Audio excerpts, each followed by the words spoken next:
This is Urithiru, a 10-story tower based on a megastructure in Brandon Sanderson's The Stormlight archive. This build has been made in survival Minecraft by my friend the Hesse, as part of an ongoing survival server I have. He and his team have been working on this build off and on for almost 3 years. In the books, this mythical tower is about 2,700 feet tall and has 10 levels. In the book, each level is 18 stories. This gargantuan structure is impossible to build on a 1-to-1 scale in Minecraft. So instead, in the Hesse's build, each level is 18 blocks tall, which is equal to 18 meters, or 59 feet tall. That means the entire tower is 590 feet tall, give or take a little bit.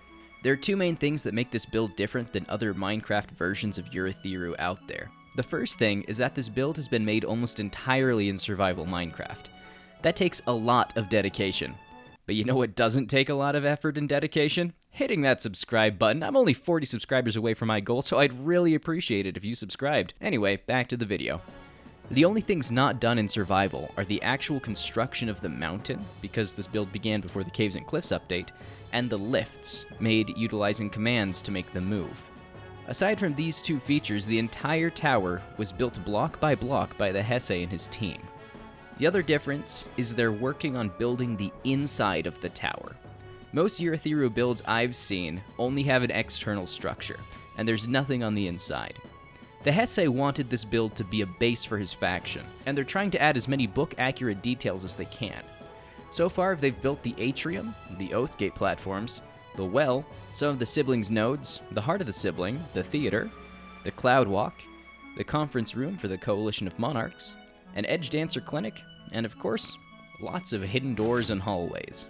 They've used in-book sketches and schematics as reference materials, but as with any project, there have been some artistic liberties. This tower is supposed to be a functioning base, so there's an entire layer dedicated to housing the team.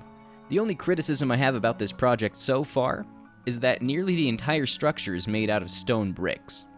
I understand why this would be the case for the outside. The drawings make it look like it's made of stone bricks, but the inside of the tower is clearly described as having walls lined with strata.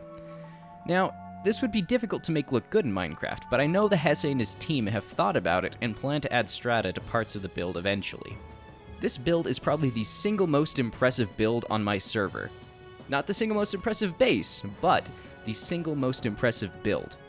And I'm excited to see the progress they make on it in the future, and I'm excited to show you more builds from my server in the future as well. If you play Minecraft or have read the Stormlight archive, I'd really appreciate to hear what you think of this build, and I'll pass it on to the Hesse. This build is an incredible feat of dedication, and I'm super excited to see what else they add to it in the future. If you'd like to see more player build showcases from my Minecraft servers, I'd love to hear that in the comment section down below, or if you'd like to see an update on Urithiru in the future, I'd also enjoy a comment. Alright, thanks for watching.